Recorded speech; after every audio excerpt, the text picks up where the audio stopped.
Okay. వచ్చిన మీ అందరికీ యేసుక్రీస్తు నామంలో వందనాలు తెలియజేస్తున్నాను. అందరికీ కూర్చోండి. ఓకే, చిన్ని ప్రార్థన చేసుకొని మనం వాక్యంలోకి వెళ్దాం. పరిశుద్ధుడా, నమ్మకమైన దేవ, మమ్మల్ని మిక్కిలిగా ప్రేమించే మా తండ్రి, నీ పాదాలకు వందనాలు నాయన. మరొక ఆదివారం మా జీవితంలోకి తీసుకొచ్చి ఇలా ఆరాధనలో తండ్రి అనే అవకాశం మాకు కల్పించినందుకు వందనాలు. రోజుకు 19,000 మంది మరణిస్తున్నారు, 19,000 మంది పుడుతున్నారు. ఆ మరణంలో మేము లేము తండ్రి. నిజంగా నేటికి కాలం చెల్లి ఈ భూమిని చూడని వారు, తుది శ్వాస విడిచి నరకంలో కాలేవారు ఎంతో మంది వెళ్ళిపోయారు తండ్రి. మమ్మల్ని ప్రాణాలతో బ్రతికించావు అంటే మేము ధన్యులం. మా పైన మీ చూపు చల్లగా ఉంది, మా కుటుంబాల పైన మీకు మరి మా ద్వారా ఈ భూమి మీద ఏదో పని ఉంది, ఆ పని ద్వారానే మమ్మల్ని బతికించావన్నది సత్యం, నిజం.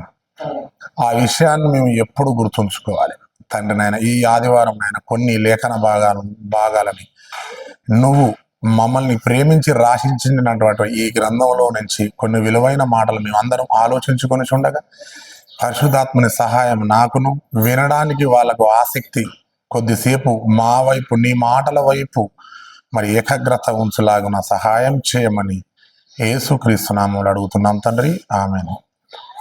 వచ్చిన మీ అందరికీ యేసుక్రీస్తు నామములో వందనాలు ప్రియులారా. మరి ప్రతి ఆదివారం దేవుని వాక్యాలు వినాలని వింటూ మీరు ఆసక్తిని దేవుని విషయాల్లో పెంపొందించుకుంటున్న విధానాన్ని బట్టి మీకు వందనలు చెల్లిస్తున్నాను. అలాగే మరొక ఆదివారం వచ్చింది, మేము త్వరగా వెళ్ళి వాక్యం నేర్చుకోవాలి. చాలా దూరం నుంచి మరి వాక్యం చెప్పడానికి దైవ సేవకులు వస్తున్నారు కనుక వెళ్ళాలి, వినాలి, ఆసక్తిని పెంచుకోవాలి అని మీరు ఆసక్తితో ఎదురు చూస్తున్న మీ అందరికీ నిజంగా యేసుక్రీస్తు నామములో మీ అందరికీ వందనాలు ప్రియులారా. ఈరోజు ఒక విషయాన్ని మనం ఆలోచించుకుందాం. ఎందుకంటే ప్రతి ఆదివారం ఏదో ఒకటి మన ఆత్మీయ జీవితంలో మన ఆత్మను డెవలప్ పరచుకోవడానికి ఈ వాక్యం అనేది చాలా అవసరం.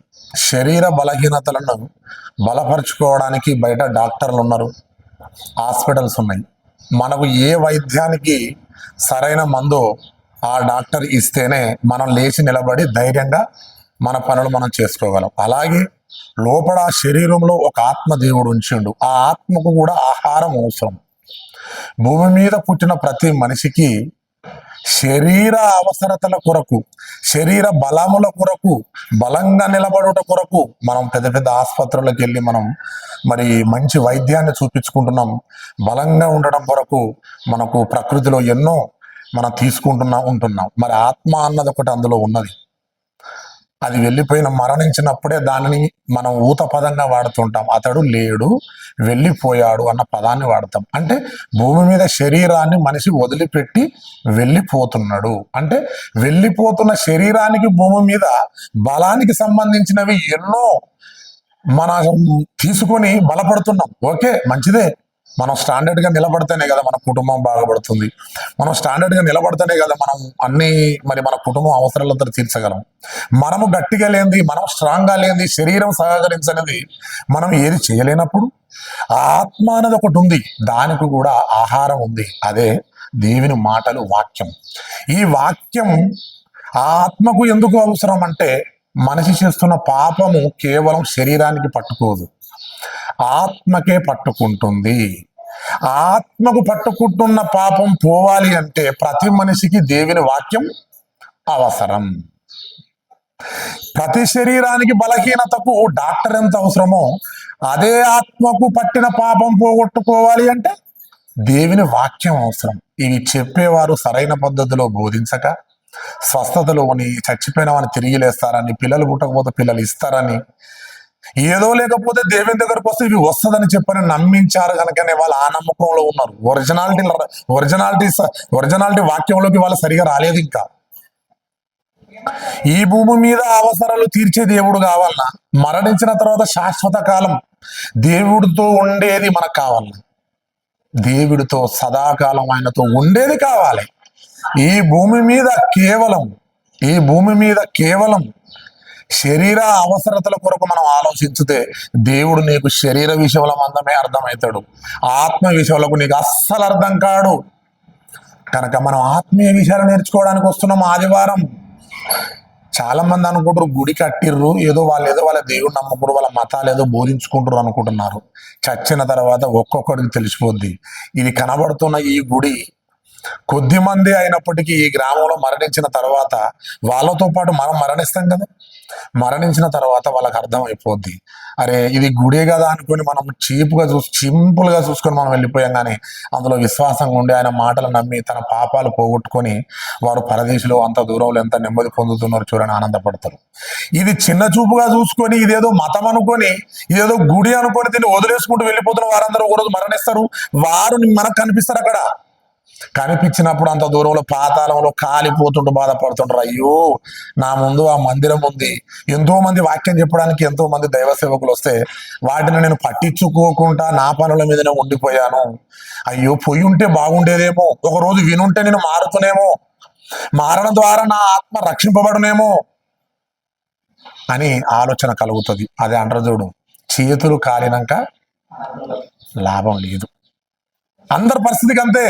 చేతులు కాలిన తర్వాతనే ఆలోచిస్తారు, సురుకు తలిగిన తర్వాతనే మనిషి దేవుని దగ్గరికి వస్తాడు.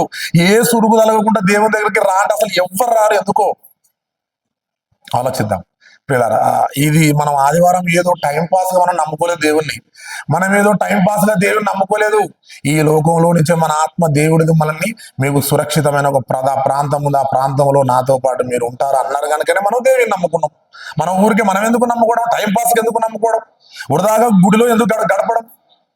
బయట ఏదైనా పనికి వెళ్తే డబ్బులు వస్తాయి కదా మనకు, అది వద్దనుకొని మనం ఎంత పట్రికలుగా మనం ఆదివారం స్నానాలు చేసి పరిశుద్ధంగా ఉండాలని, పరిశుద్ధంగా ఉండి మరి ఆత్మ హృదయంలోకి పంపించుకోవాలని ఎంత ఆసక్తి కలిగి మనం ఎందుకుంటున్నాము అంటే మనకు ఒక జీవితం ఉంది, మరణించిన తర్వాతనే నమ్మి వస్తున్నాం. మనం నమ్మకం లేని వాళ్ళందరూ రోడ్ల మీద కనిపిస్తున్నారు, చాయ్ హోటల్లో లేకపోతే దాబాలను, అంతే కదా. రోడ్ల పైన వాళ్ళ ప్రయాణాలు, లారీలు నడుపుతారు, ట్రైన్స్ నడుపుతారు, ఫ్లైట్లు వెళ్తున్నారు. వాళ్ళకి అదంతా తెలియదు కనుక అవసరం లేదు వారికి. మరి మనం ఎందుకు అదంతా వదిలిపెట్టుకొని మనం ఇక్కడ ఎందుకు కూర్చున్నామంటే మరణించిన తర్వాత మరో మనకు జీవితం ఉందని మనం వచ్చినాం. ఇది నిజం. ఇది నమ్మకపోతే అది నీ ఇష్టం. కనుక ఒక విషయాన్ని మనం ఆలోచిద్దాం పిల్లరా. ఈరోజు ఒక మంచి విషయాన్ని బైబిల్లో నుంచి ఆలోచిద్దాం. కొద్దిగా 20 నిమిషాల్లో దీన్ని మాట్లాడి ముగించుకుందాం. యేసుప్రభు వారు భూమి మీదకి వచ్చిన తర్వాత ఆయన 30 సంవత్సరాల దాకా తన తల్లి తండ్రి దగ్గర ఉండి పని నేర్చుకున్న తర్వాత వాక్యం చెప్పే సమయం ఆసన్నమైనప్పుడు ఆయన 30 సంవత్సరాల తర్వాత యోహాను ద్వారా యోర్దాను నదిలో బాప్తిసం పొంది మరి చేరి మొట్టమొదటగా తన సొంత ఊరైనటువంటి నజరేత్ అనే ప్రాంతానికి ఊరుకొచ్చి ఉన్న తర్వాత ఆయన సువార్త ప్రకటించదామని వెళ్ళినప్పుడు కపెర్నహూము అనే ఒక పట్టణానికి వచ్చాడు. ఆయన యేసు భూమి మీద బతికింది 33.5 సంవత్సరాలు. 30 సంవత్సరాల దాకా తల్లి తండ్రి దగ్గరనే పెరిగాడు. కేవలం 3.5 సంవత్సరాలు మాత్రమే సువార్త ప్రకటించాడు. ఈ 3.5 సంవత్సరాలు ఆయన ప్రకటించినటువంటి మాటలు ఎన్నో ప్రాంతాలు ఉన్నాయి, ఎన్నో గ్రామాలకు యేసుప్రభు వెళ్ళిండు, వాక్యం ప్రకటించుండు. మనం అన్ని ప్రాంతాల గురించి మనం ఆలోచిస్తే సమయం సరిపోదు కనుక ఒక ప్రాంతం గురించి మనం ఆలోచిద్దాం, ఒక పట్టణం గురించి మనం ఆలోచిద్దాం. ఆయన ఒక ప్రాంతానికి వెళ్ళాడు, కపెర్నహూము అనే పట్టణానికి వెళ్ళాడు. కపెర్నహూములో ఆయనని వాళ్ళు అక్కడ ఉన్నటువంటి యూదులు, ఇశ్రాయేలులు ఆయనని దగ్గరికి తీసుకున్నారు. ఆయనని దగ్గరగా తీసుకొని ఆయన చెప్పిన మాటలు వినడానికి ఎంతో ఆసక్తిగా ఎదురు చూశారు. ఆయన యేసు ప్రభువు పరలోక రాజ్యం సమీపించి ఉన్నది, మీరు మారు మనస్సు పొందండి, మారు మనస్సుకు తగిన ఫలం బాప్తిసం పొందుడి, మారు మనస్సు పొందుడు అని వాక్యం చెప్పుకుంటూ వెళ్ళిపోయాడు. కేవలం వాక్యం చెప్పుతూనే ఆయన మెస్సయ్యగా అని చెప్పిన వాళ్ళు గుర్తించలేని పరిస్థితి. కేవలం వాక్యం బోధిస్తేనే ఈయన యేసు అని గుర్తించలేని పరిస్థితి.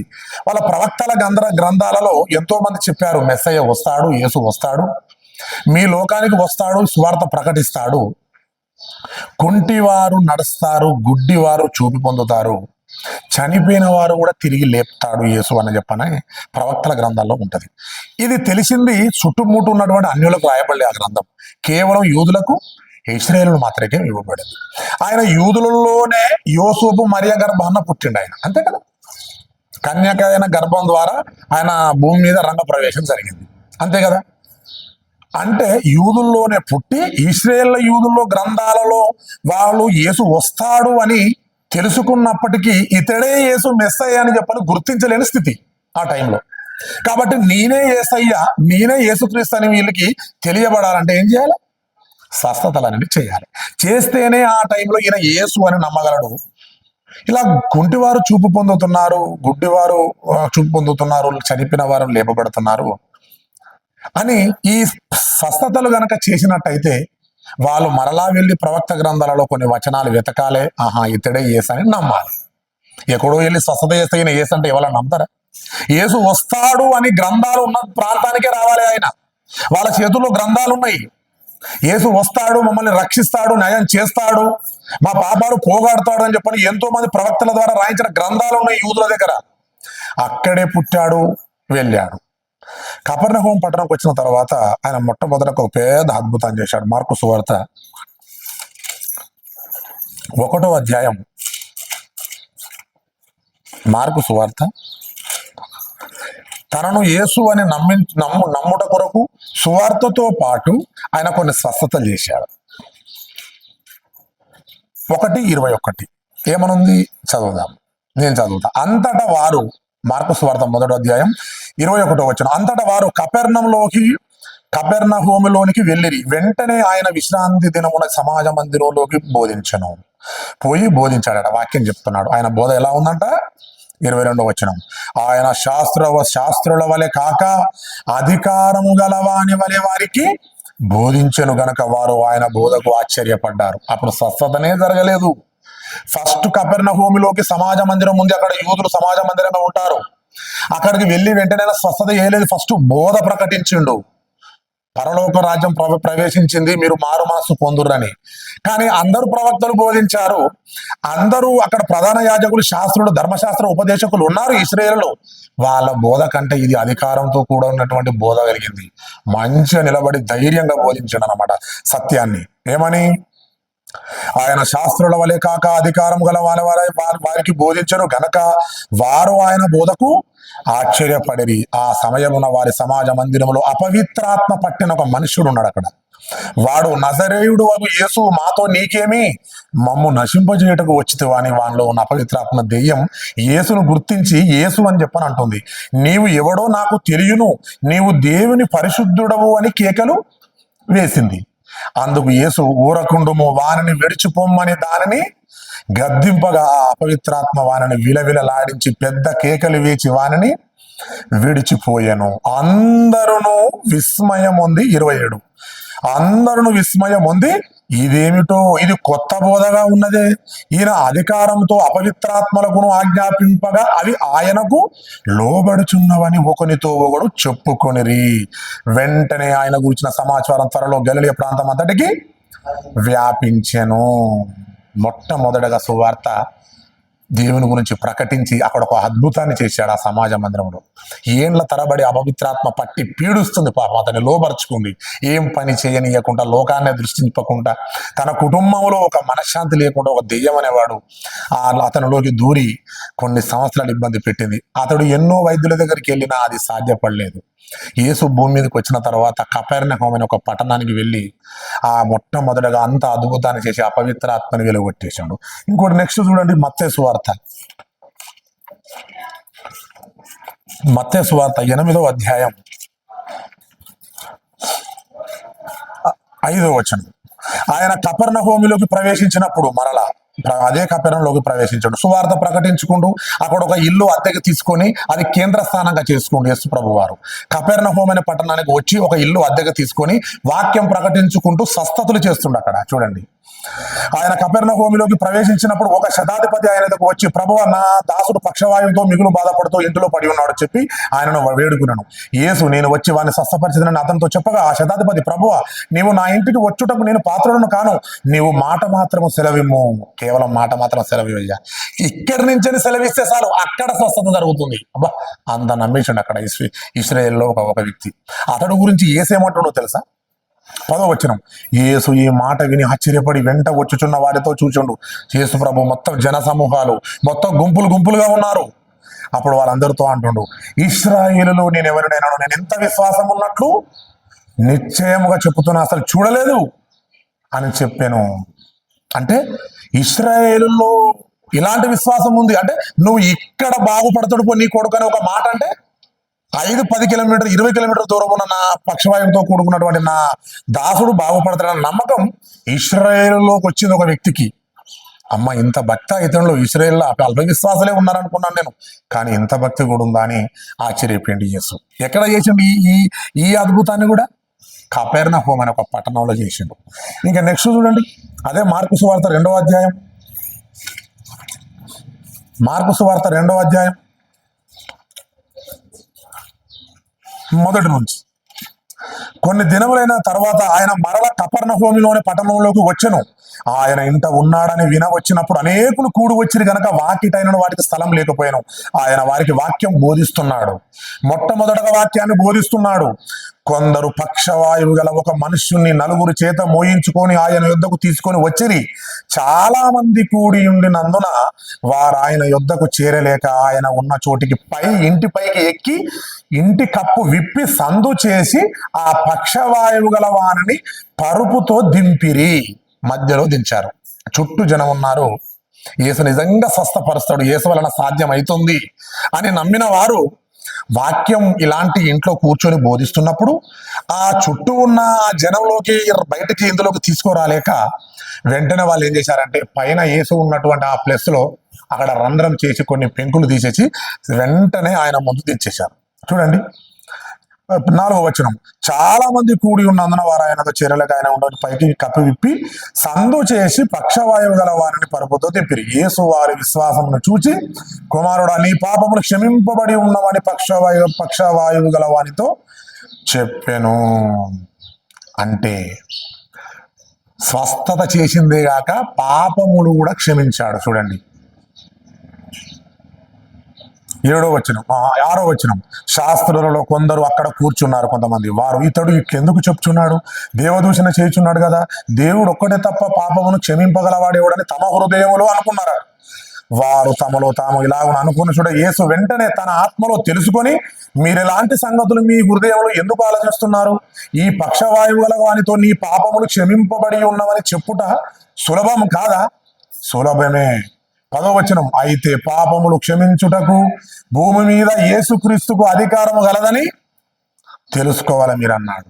అంటే ఆ పక్షవాయువు గల రోగంతో ఉన్నవాడిని స్వస్థత చేసిందే కాక వాడు భూమి మీద ఉన్నటువంటి చేసిన పాపాలు ఆత్మకు అంటున్నాయి. అది గమనించిన యేసు ఇది స్వస్థత చేసిందే కాక పాపాలు కూడా క్షమిస్తుండు. అసలు యేసు రాక ఎందుకు?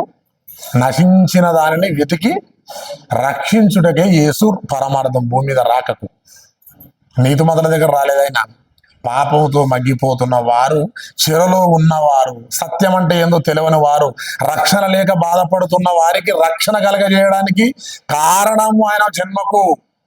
మనలాగా ఏదో కుటుంబాలు కట్టుకొని ఇండ్లు కట్టుకొని సంసారాలు చేసుకొని నెలకు ఈఎంఐలు కట్టి మన అవసరాలు ఆయన అవసరతలు మన అవసరాలు తీర్చుకోవడానికి కొరకు సరిగా ఒకసారి గుడికి వచ్చి ఒకసారి గుడికి రాకుండా ఉండేలక్కడ రాలేదు దేవుడు.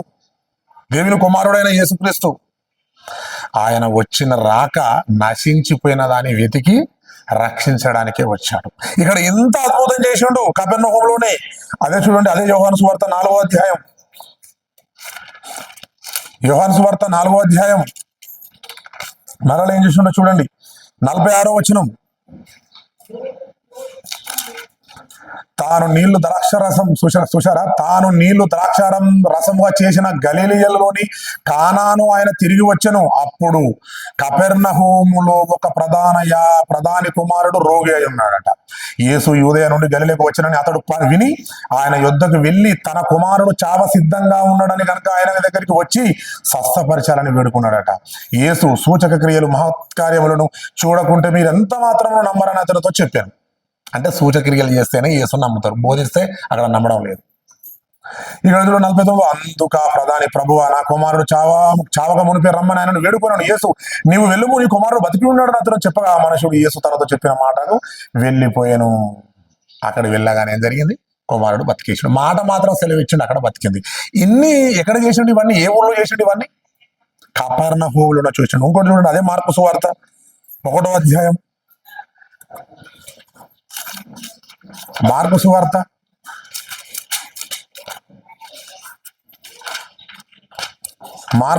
1వ అధ్యాయం 32వ వచనం. ఇంకేం చేశాడో చూడండి. సాయంకాలం ప్రొద్దు కుంగినప్పుడు జనులు సకల రోగులు దెయ్యములు పట్టిన వారిని ఆయన యొద్దకు తీసుకుని వచ్చిరి. పట్టణమంతయు ఆ ఇంటి వాకిట కూడి ఉండెను. ఆయన నానా విధముల రోగముల చేత పీడింపబడిన అనేకులను స్వస్థపరిచి అనేకమైన దెయ్యములను వెళ్ళగొట్టెను. ఎంత మందినండి. కపెర్నహూము పట్టణంలో ఆయన సొంతంగా ఇండ్లు అద్దెకి తీసుకున్నాడు. కొన్ని రోజులు అక్కడ ఉండి సువార్త చెప్పుదామని. ఆయన ఇంట్లో ఉన్నాడని చెప్పని తెలిసి గ్రామస్తులు మొత్తం వచ్చి ఇంటి ముంగడికి వచ్చి వాలిపోయారట. అందరిని స్వస్థపరిచాడట. దెయ్యాలు వెలగొట్టిండు, పక్షవాతములను లేపేసిండు, అన్ని చేస్తుండు. అందరికి చెప్పి వాక్యాన్ని కూడా అందులో ప్రకటిస్తుండు. చూడు, ఇంకా ఆ పట్టణంలో ఎంత నిజంగా కపెర్నహూము పట్టణం ఎంత అదృష్టం చేసుకుందో తెలుసా? అది యేసు ప్రభువు కపెర్నహూములో ఉండడం అనేది చాలా అదృష్టం. ఆ పట్టణం నోచుకోవాలి. ఆ పట్టణం, ఆ భాగ్యం దానికి దక్కింది. యేసు ప్రభువు ఒక దగ్గర 1 గంట సేపు ఉండడమే ఒక గొప్ప. అసలు కపెర్నహూము పట్టణంలో కొన్ని నెలలు ఉండి కొంతమందికి స్వస్థత చేసి వాక్యాన్ని బోధించిండు. కొన్ని సూచక క్రియలు, అద్భుతాలు చేసిండు. చూడు, ఇంకొక విలువైన మాట, అదే మత్తయి సువార్త. నిద్రపోకండి, 18వ అధ్యాయం అయిపోతుంది. మత్తయి సువార్త 18:1-2 వచనాలు. ఆ కాలమున శిష్యులు యేసు వద్దకు వచ్చి, పరలోక రాజ్యములు ఎవడు గొప్పవాడని అడగగా ఆయన ఒక చిన్న బిడ్డను తన యొద్దకు పిలుచుకున్నాడు. పరలోకంలో ఎవడు గొప్పవాడని చెప్పని శిష్యులు అడుగుతున్నారు యేసు ప్రభుని. అప్పుడు అంటున్నాడు, ఎవరు గొప్పవారు? 2వ వచనం, ఆయన ఒక చిన్న బిడ్డను తన యొద్దకు పిలిచి వారి మధ్యన నిలవబెట్టి అన్నాడు, మీరు మార్పు నొంది బిడ్డల వంటి వారైతేనే గాని పరలోక రాజ్యంలో ప్రవేశింపరని మీతో నిశ్చయంగా చెప్తున్నాను అన్నాడు. చిన్న బిడ్డను తీసుకొచ్చి, ఈ చిన్న బిడ్డ లెక్క మంచి మనసు కలిగి పెద్దలైన తర్వాత కూడా ఈ చిన్న పిల్లల లాంటి మనసు ఉంటేనే పరలోకానికి మీరు వెళ్తారన్నాడు. చిన్న పిల్లవాళ్ళ మనసు ఎలా ఉంటుంది?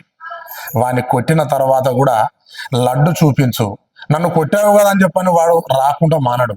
నువ్వు వాడిని కొట్టు, వాణ్ణి చివాట్లు పెట్టు, లేదా చేలతోటి గిచ్చు, వాని సురుకులు పెట్టు. ఒకే గంట సేపట్లో నీ దగ్గర జిలేబీ చూపించిన వాడు అవన్నీ మర్చిపోయి లోపల కుట్ర అనేది, ద్వేషం అనేది ఏది పెట్టుకోకుండా తిరిగి మన దగ్గరికి వచ్చి మరల తీసుకోవడానికి ఇష్టపడతాడు. అంటే పెద్దగైన తర్వాత కూడా ఇలాంటి స్వభావం కలిగి ఉన్నవారే పరలోకానికి రాజ్యం అంటుండు. మరి పెద్దగైన తర్వాత మనం అలా ఉండగలుగుతామా? ఒక్క మాట అంటే 40 ఏళ్ళ దాకా మాట లేని వాళ్ళు ఉన్నారు భూమి మీద. ఒకే మాట. నన్ను గలాన టైంలో ఒక మాట అన్నాడండి, వాడితో నేను అస్సలు మాట్లాడినంటారండి. చచ్చేంత వరకు నేను మాట్లాడనట్టు పెట్టుకుంటున్నాడు. మాటలు ఉండే ఆ వ్యక్తితో. కానీ ఇక్కడ ఏమంటుండు? దేవుని నమ్మినంత మాత్రాన కాదు ఇక్కడ విషయం. నువ్వు యేసుని తెలుసుకున్నంత మాత్రాన కాదు. ఎవడు గొప్పోడు నా అంత గొప్ప భక్తులు ఎవరు లేరో మనం అనుకుంటున్నాం. కానీ ఇక్కడ ఏసేమంటుండు? చిన్న పిల్లల్ని నిలబెట్టి, ఈ చిన్న పిల్లల లాంటి మనస్సు మీకు ఉంటేనే పరలోకానికి మీరు అర్హులు. ఇది సాధ్యమేనా? సాధ్యమే. కానీ మనం అసాధ్యంగా చేసుకుంటాం. ఎలా చేసుకుంటామని చెప్పానంటే, ఆ వ్యక్తుడు మనకు సంబంధం లేదు. చిన్న మాట అన్న పడం, మాటలు లేకుండా మన అందరితోనూ ఉన్నాయి మన జీవితంలో. మనం వారంటే పడదు. ఇప్పుడు ఎంత భక్తిగా ఉన్నా చర్చ అయిపోయిన తర్వాత, మనం ఇంటికి వెళ్ళిన తర్వాత ఎవరు ఏమన్నా సరే గల్లకు గల్ల పట్టడమే, మళ్ళా మాటకు మాట తిట్టడమే. ఇలాంటి వారు పరలోక రాజ్యాన్ని వెళ్ళరు, పోగొట్టుకుంటున్నారు అన్నట్టు పరలోకాన్ని. ఇదంతా ఓకే. యేసును తెలుసుకోవడం మంచిదే, యేసు రాజ్యంలోకి ప్రవేశించడం మంచిదే. కానీ పరలోకం కొరకు దీన మనస్సు కలిగి, ఓపిక కలిగి, ఎవరు ఏమన్నా సరే సాత్వికంతో, సమాధానముతో సరే సహోదరుడా అని అనగలము? వాడు ఎన్ని తిట్టినా సరే మనోడే అని చెప్పి మనం అనగలమా? అనలేము. దాని ప్రతీకారం తీర్చుకున్నటకు ఎన్నడో ఓనాడు అవకాశం మనం చూస్తూనే ఉంటాం. అది దెయ్యం లక్షణం. కానీ దైవ లక్షణం ఏమంటుంది ఇక్కడ? చిన్న పిల్లలను నిలబెట్టి ఇలాంటి మనసు గల వారు మాత్రమే పరలోకానికి అర్హులు అన్నాడు. ఇంతటి మాట కపెర్నహూములోనే అన్నాడు. ఈ పట్టణంలో, కపెర్నహూములోనే ఆ పట్టణం ఇంతటి అద్భుతమైన మాటలు నోచుకుంది. చూడండి, మత్తయి సువార్త మరొక మాట, 13వ అధ్యాయం 34వ వచనం. మత్తయి సువార్త 13వ అధ్యాయం 34వ వచనం చూడండి, అద్భుతమైన మాట. నేను నా నోరు తెరిచి ఉపమాన రీతిగా బోధించదను, లోకము పుట్టినది మొదలుకొని మరుగు చేయబడిన సంగతులను తెలియజేస్తాను మీకు. లోకము పుట్టింది, ఆదాము అవ్వలు పుట్టక ముందుకే లోకం పుట్టింది. అప్పటి నుంచి ఇప్పటి వరకు మరుగు చేయబడినటువంటి సీక్రెట్ మాటలు ఈరోజు మీకు చెప్తున్నాను. దేవుడు నాకు చెప్పాడు, భూలోకానికి నన్ను పంపించేటప్పుడు తన పిల్లలైన వారికి ఇలాంటి మాటలు బోధించు, చెప్పు అని పంపించాడు. మరి దేవుడు చెప్పిన మాటలు మీకు తెలుసా? ఎవరికి తెలియదు. తెలియని మాటలు తండ్రి దగ్గర నుంచి తీసుకొచ్చాను, గుప్పెలు గుప్పెడు నా హృదయంలో ఉన్నవి. ఇప్పుడు నీకు నోరు తెరిచి ఉపమాన రీతిగా నేను బోధిస్తాను, మరుగు చేయబడిన సంగతులను మీకు బోధిస్తాను. మరి మీరు వింటారా? మరి ఆసక్తి ఉందా? ఉండదు. మనకి ఇక్కడ ఆసక్తి 30 నిమిషాలు దాటిందని చెప్పారంటే వెంటనే మనకు నిద్ర వచ్చేస్తుంది. ఎందుకంటే ఆల్రెడీ 11:30 అయిందంటే ఆల్రెడీ అన్నం లోపడేసే వచ్చేసాం. మరి ఇంకెక్కడి దగ్గర నిద్ర రాకపోతే ఇంకేమొస్తుంది? అదే అన్నట్టు దాన్ని జయించగలగాలంటే కెపాసిటీ ఉండాలి. దాంట్లో తిన్నా సరే కెపాసిటీ ఉండాలి. అవునా కాదు? ఇప్పుడు నువ్వు ఏ పరిస్థితి ఉన్నా సరే, గవర్నమెంట్ జాబ్ 10 గంటల వరకు నువ్వు టీచర్గా అక్కడ అప్లైగా అక్కడ అటెండ్ కావాలి స్కూల్లో. నువ్వు అన్నం తిన్న తర్వాత కూడా ఎట్లా వెళ్తావు? స్కూటీ మీద 100 స్పీడ్లు వెళ్తావు. అక్కడికి వెళ్ళే వరకు స్కూల్లో మరి అక్కడ స్కూల్కి వెళ్ళాలి, విద్యార్థులకు బోధించాలి, పాఠాలు చెప్పాలి. కనుక మరి నెల రాగానే మరి జీతం వాడు ఎలా ఇస్తాడు? గవర్నమెంట్ వాళ్ళు జీతం ఇవ్వాలి కదా. మరి జీతానికైతే భయపడి, ప్రభుత్వానికి భయపడి ఎంత అన్నం తిన్నా సరే ఉరుకుతావు పొద్దున్న లేచి కదా. ఊరికి అక్కడ ఉండి సాయంకాలం దాకా వాళ్ళ పాఠాలు బోధించి రోజు వస్తావు. నెల కాగానే అకౌంట్లో 50,000, 1,00,000 పొందుకున్న వాళ్ళ జీతం, 2 లక్షలు తీసుకునే వాళ్ళ నెల జీతం.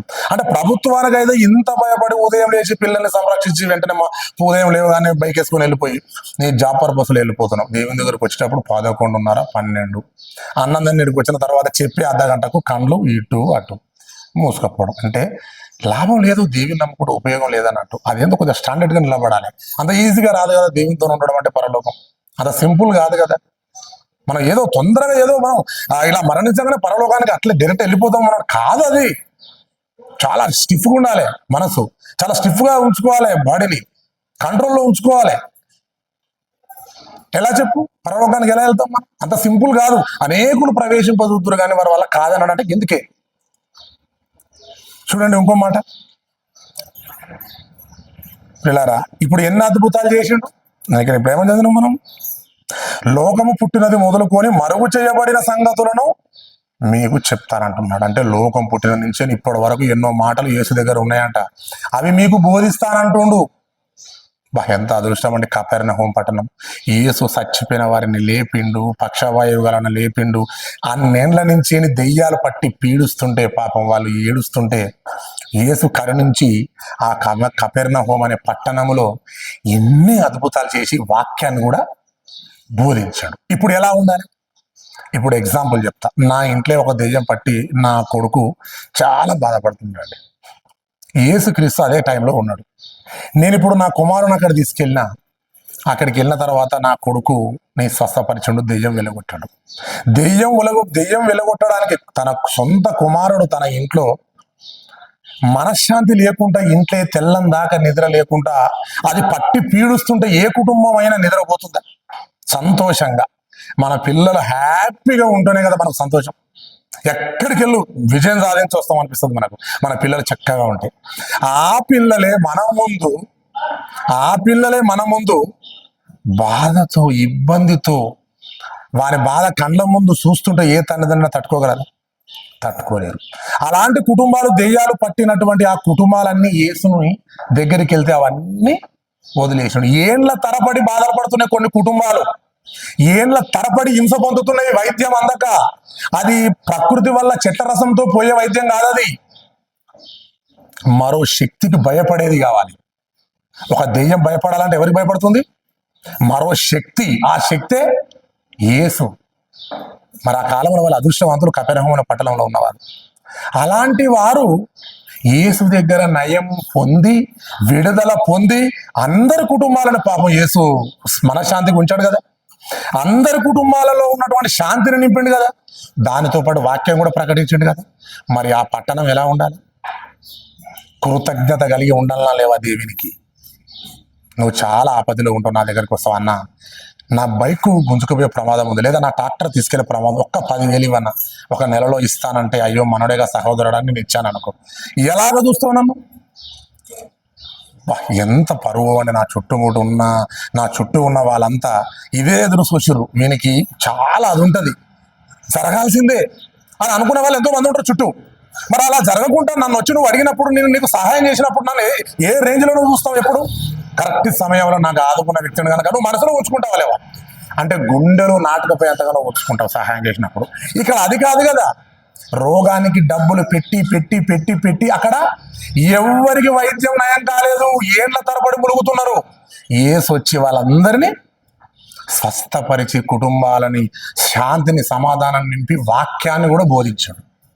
మరి బోధిస్తే మనుషులే కదా, వాళ్ళు కూడా పశువులు కాదు కదా, మరి వాళ్ళు గుర్తుంచుకోవాలన్నా వద్దా? ఇక్కడ సువార్త ప్రకటించిండు. కొన్ని గ్రామాలకు వెళ్ళిండు యేసు, అక్కడ ప్రకటించిండు. మొట్టమొదట కపెర్నహూములో నేను వెళ్ళినప్పుడు కొంతమందికి వాక్యం ప్రకటించి స్వస్థతపరిచిన కదా, మరి ఆ ఆత్మలు బలంగా ఉన్నాయా లేవా పడిపోయినాయా అని చెప్పని మళ్ళీ చూడడానికి వచ్చిండు. ఎక్కడికి? కపెర్నహూముకి వచ్చిండు. అర్థమైంది కదా నేను చెప్తుంది మీకు. ఏ పట్టణానికి అయితే మొట్టమొదటగా వచ్చి ఇవన్నీ అద్భుతాలు చేసి వాక్యం ప్రకటించుండో చుట్టూ ప్రాంతాలకు వెళ్ళిండు, వాక్యం ప్రకటించండి యేసు.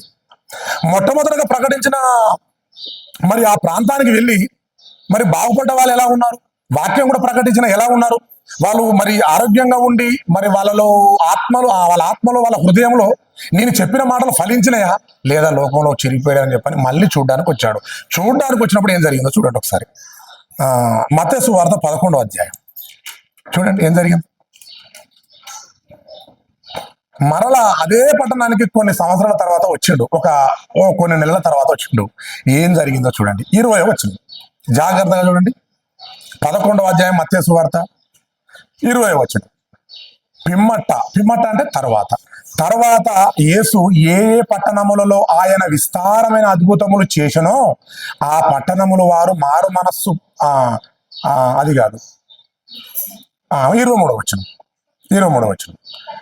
కపెర్నహూమా, ఆకాశ మట్టుకు హెచ్చింపబడదవా, నీవు పాతాళము వరకు దిగిపోయేదవు అంటున్నాడు. ఏ కపెర్నహూములో అయితే స్వస్థతలు చేసిండో, ఏ కపెర్నహూములో అయితే వాక్యాన్ని బోధించిండో, కనీసం స్వస్థతలు పొందిన వారైనా కనీసం ఇది యేసు పట్ల కృతజ్ఞత కలిగి ఉండాలన్నా వద్దా?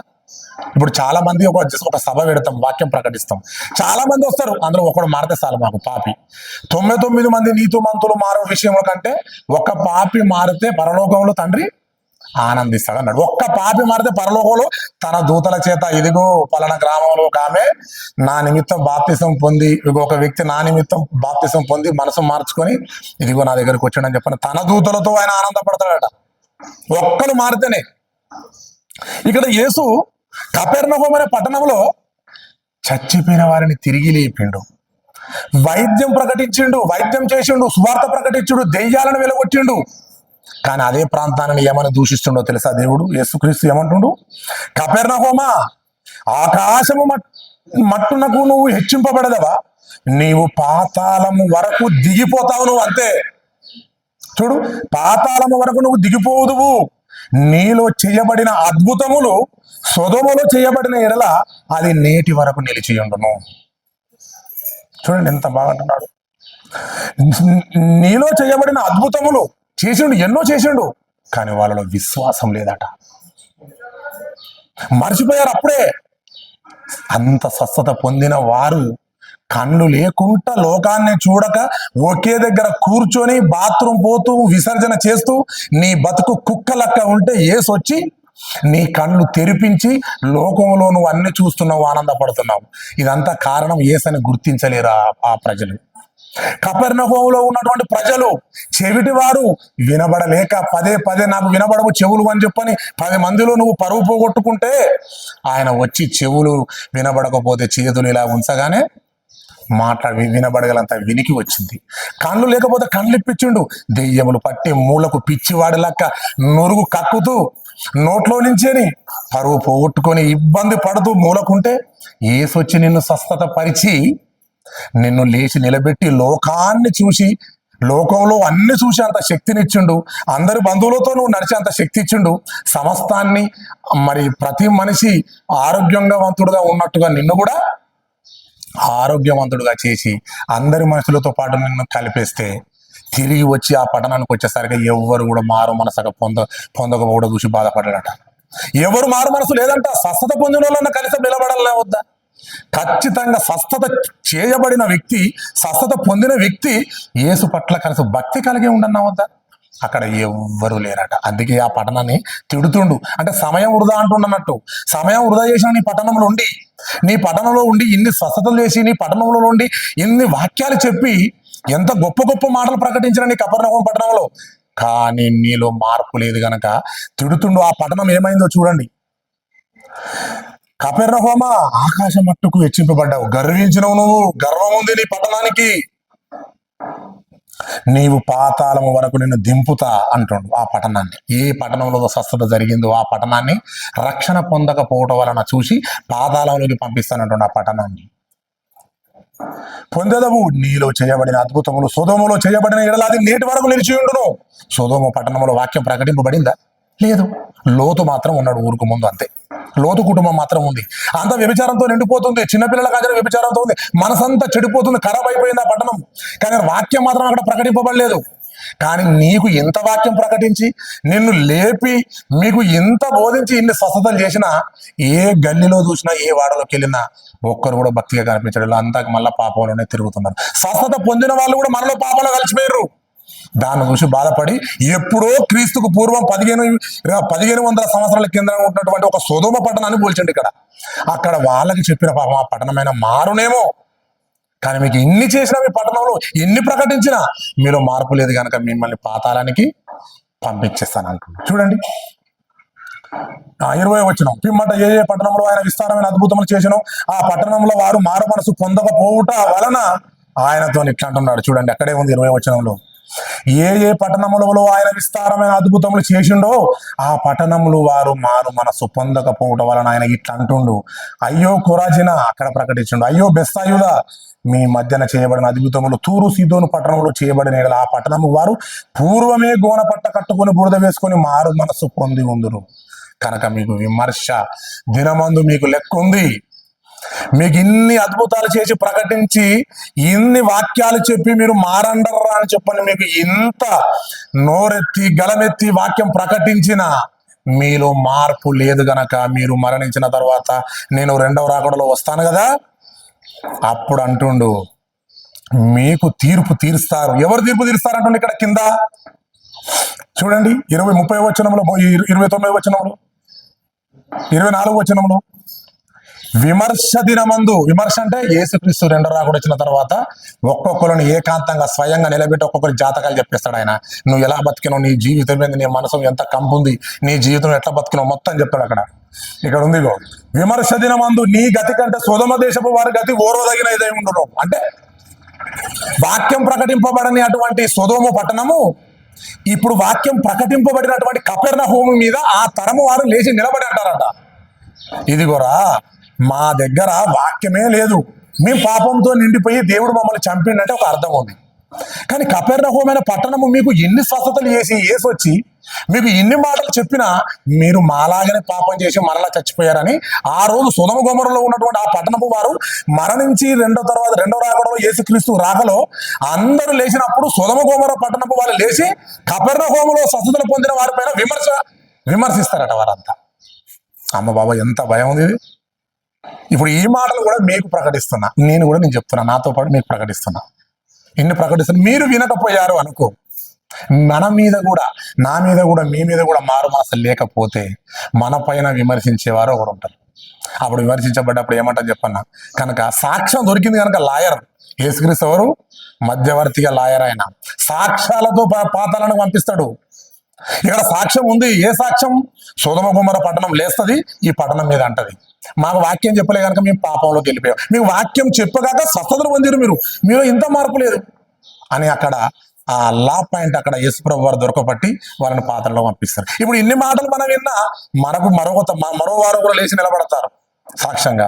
సాక్ష్యాలు అంటే మనుషులు కావచ్చు, ఇక్కడ ఈ దూలాలు కూడా మాట్లాడతాయి, ఈ డోరు కూడా మాట్లాడుతుంది, నేను మాట్లాడుతున్నా ఇది కూడా మాట్లాడుతుంది ఆ టైంలో. ఇవన్నీ సాక్ష్యాలు, ఇవన్నీ దూతలు. ఇది ఉంది మాన్యువల్, ఇది కూడా ఒక దూత, అదొక రూపంలో ఉంది. అది ఇదంతా ఎల్లకేమో వచ్చింది, భూమిలోని పరికరంలోకి వచ్చింది. భూమి అంటే ఏంది? తన దూతే కదా. భూమిలో కూడా తీసినటువంటి ప్రతి వస్తువు ఆయన దూతలే. కాబట్టి ఏ మాట మాట్లాడినా ఖచ్చితంగా మనకు ఆ రోజు సాక్ష్యం ఉంటుంది. అప్పుడు మనం ఏం చేయాలి? పాతాళంలోకి వెళ్ళిపోవాల్సిందే.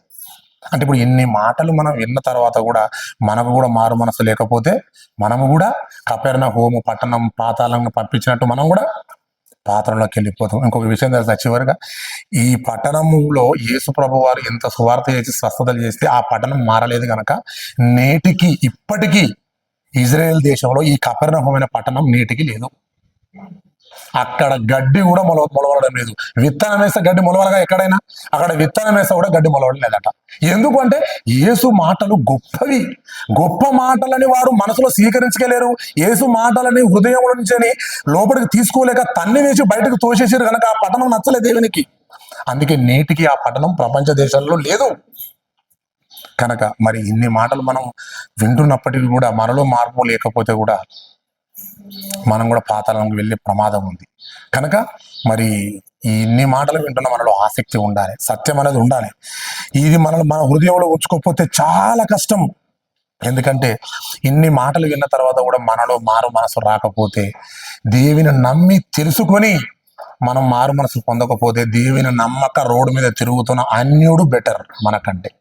అంతే కదా, మనకంటే వాడు బెటర్.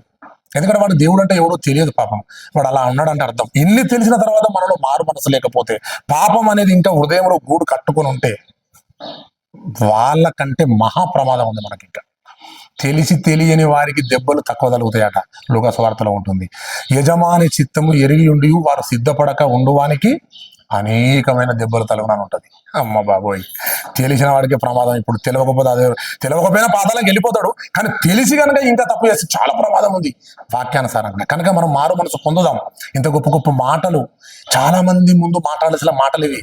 కేవలం మీ 5 ముందు ఎందుకు మాట్లాడుతున్నానని చెప్పానంటే, నాకు అప్పగించండి అన్న, మాట్లాడి వెళ్ళి చెప్పమని ప్రకటించాలి. అంత అది కొద్ది మంద నలుగురా కాదు, మీవి కూడా ఆత్మలు కావాలి కదా. కానీ ఇంత దూరం మరి వచ్చి ఇంత గొప్ప విలువైన మాటలు మీకు ప్రకటించడం జరుగుతుంది. ఓకే, ప్రార్థించుకున్నాం. పరిశుద్ధుడమైన మా పరలోకపు తండ్రి, నీ నామానికి వందనాలు తండ్రి. విలువైన మాటలు నేను బోధించాను తండ్రి.